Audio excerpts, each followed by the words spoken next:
Assalamualaikum warahmatullahi wabarakatuh. Alhamdulillahi rabbil alamin. Wassalatu wassalamu ala ashrafil anbiya'i wal mursalin wa ala alihi wa sahbihi ajmain. Pemirsa yang dirahmati Allah, pagi ini saya akan menyampaikan pengertian atau maksud Nabi Muhammad diperintahkan Allah Subhanahu wa Ta'ala untuk memerangi manusia, sehingga manusia itu bersyahadat, mendirikan salat dan membayar zakat. Sebagaimana yang saya sampaikan dalam video sebelum ini, maksudnya bukan memerangi itu angkat senjata bertempur di medan laga untuk membunuh lawan, membunuh orang yang tidak mau bersyahadat, tidak mau mendirikan sholat, dan tidak mau membayar zakat. Maksudnya bukan itu. Maksudnya adalah untuk mengajak manusia. Saya ulang, untuk mengajak manusia agar manusia itu mengakui dan mengenal Allah Subhanahu wa Ta'ala dengan cara bersyahadat, mengucapkan 25 syahadat, bersaksi bahwa Allah lah satu-satunya Tuhan yang wajib disembah dan Nabi Muhammad adalah utusan Allah. Kemudian mendirikan sholat dan menunaikan atau membayar zakat.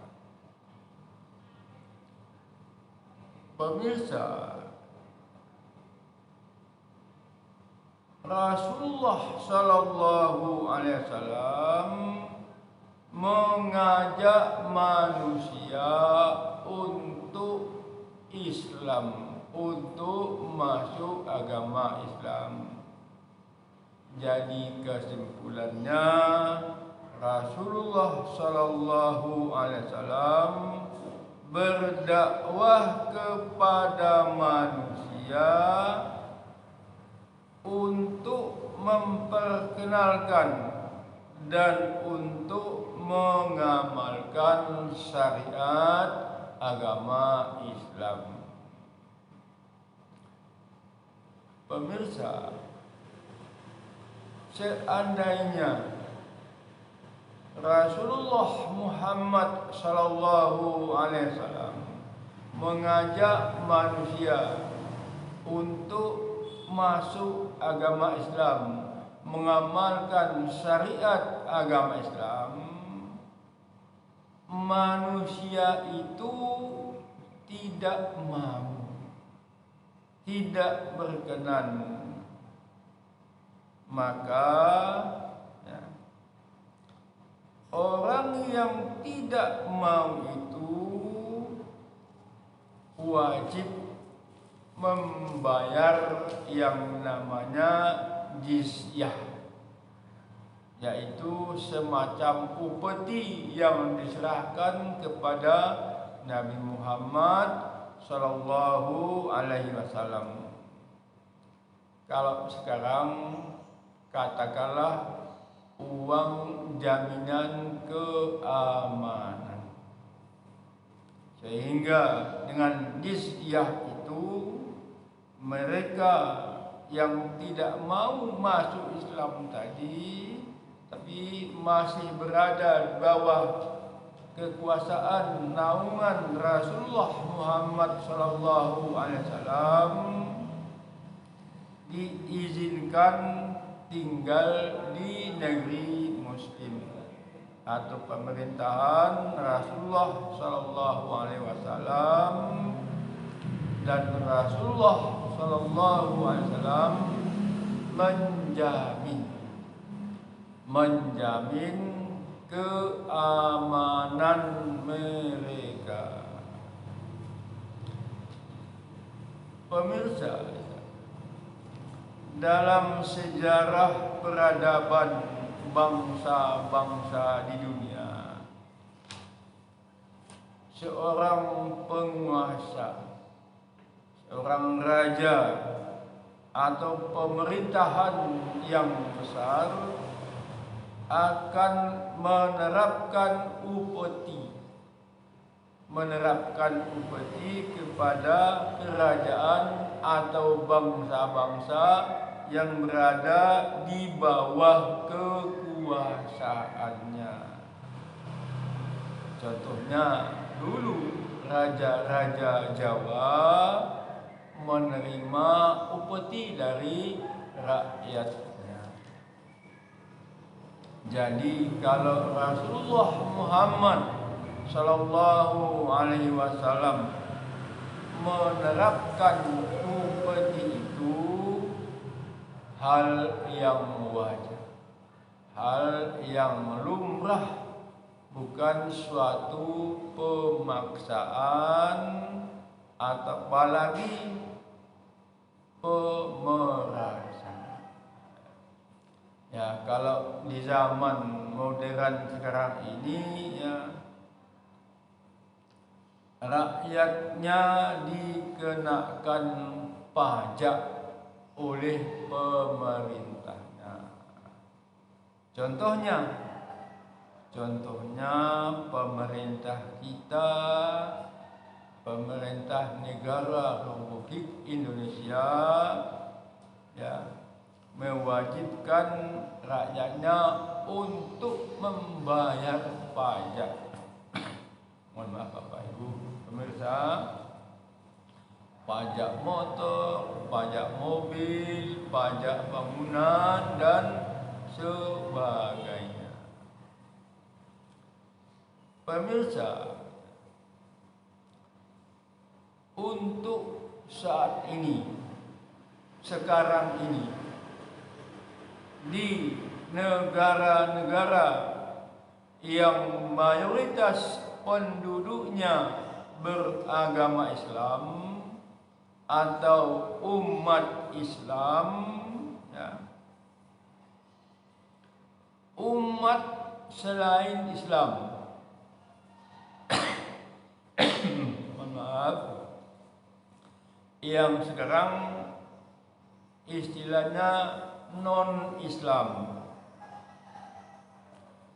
hidup dalam aman dan damai. Kenapa? Umat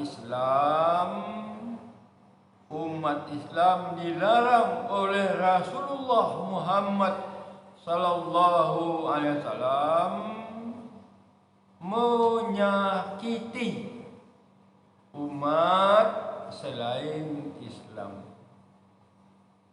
Sebab apa? Sebab Islam datang ke bumi ini, ke dunia ini, untuk rahmat sekalian alam, rahmat seru sekalian alam. Wa ma arsalnaka illa rahmatan lil alamin. Tidak diutus engkau ya Muhammad, ya Rasulullah, ya, illa kecuali rahmatan lil alamin, rahmat untuk seluruh alam. Contohnya di mana? Contohnya di negara kita yang tercinta ini, Indonesia. Umat selain Islam hidup di Indonesia dalam keadaan aman dan damai. termasuk di negara tetangga kita, di Brunei Darussalam dan sebagainya.